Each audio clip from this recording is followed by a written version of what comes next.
क्या है? दूसरों को समाप्त करने का नाम हिंसा है। जबकि हो क्या रहा है? क्रूरता स्व को समाप्त करने में अधिक होती है, पर को समाप्त करने में भी क्रूरता है, पर कंपैरेटिवली उसमें कम है, इसमें ज्यादा है। अभी हमारे सबके दिमाग में ये बैठा है कि नहीं, हम जब दूसरों को सताते हैं तो ही हिंसा होती है, दूसरों को पीड़ा देते हैं तो ही हिंसा होती है। स्व को सताते हैं, स्व को पीड़ा देते तो हिंसा नहीं कहलाती। शायद कोई नहीं मानता उसे हिंसा। यदि आप मानते भी हो तो बस आप फिजिकली हर्ट करोगे अपने आप को तो ही हिंसा मानते हैं, ये ना? हाँ जी, स्वयं व्यक्ति को मार रहा है, अपने फिजिकली हर्ट कर रहा है, किसी भी अस्त्र से मार रहा है, किसी भी लकड़ी से मार रहा है, अथवा कट कर रहा है, कुछ भी कर रहा है, तो उसको लगता है कि नहीं, तो वायलेंस हो गई, हिंसा हो गई। लेकिन अपने वचनों को, अपने वचन बल को ह्रास करना, क्या वो हिंसा नहीं? अब 3 चीजें आ गई, मनोबल, वचन बल और काय बल।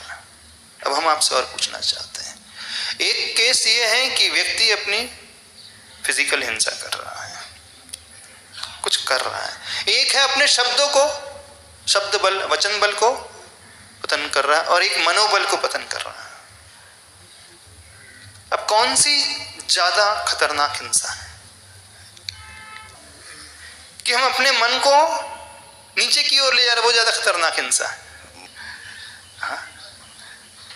दिखलाई क्या देता है हमें? शरीर दिखता है। सबकी धारणा यह है प्राय कि जब वो अपने शरीर को नुकसान पहुंचाता है तभी वह हिंसा के अंतर्गत उसे गिनता है। जब आप अपने वाचनिक बल को नुकसान पहुंचाते हो तो वो हिंसा होती है, शायद उस ओर दृष्टि ही नहीं जाती। जब हम मनोबल को नुकसान पहुंचाते हैं वो और ज्यादा खतरनाक है। इसलिए खतरनाक है कि वाचनिक हिंसा बाद में होगी, कायिक हिंसा बाद में होती है। पहले मानसिक हिंसा होती है, पहले अंदर ये भाव पैदा होता है, फिर बाद में वो एग्जीक्यूट होता है। लेकिन सबकी धारणा बाहर की हिंसा की ओर है। में तो पूर्ण बैलेंस रहता है।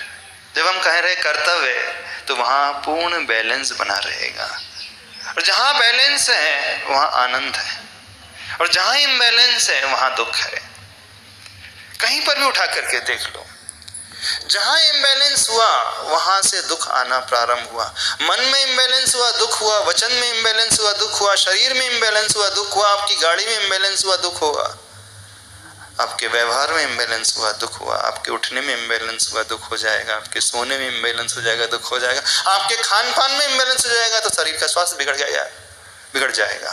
तो जहां इम्बैलेंस होता है वहीं पर दुख होना शुरू हो जाता है। और कर्तव्य में आप पूर्ण बैलेंस बना करके चल रहे हो, उसमें कोई परेशानी आएगी ही नहीं, कभी नहीं आएगी। फिर फायर नहीं कर रहे हैं हम। फायर करने के पहले आप शायद उन्हें मौका भी देते होंगे। हाँ, देते हैं। होता है।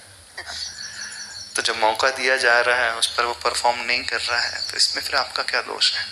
ये थॉट प्रोसेस बनाने की कोशिश करेंगे तो उस मोमेंट में फिर हमें स्ट्राइक हो जाएगा कि नहीं, मुझे ऐसा करना है। अभी तक हमने सोचा ही नहीं है तो स्ट्राइक ही नहीं करता वो। अब हमने सोच लिया है तो ऐसी सिचुएशन आने पर हमारा मन सबकॉन्शियस माइंड नहीं, अपने को ऐसा भी करना है, ये रास्ता ठीक नहीं, ये ठीक है।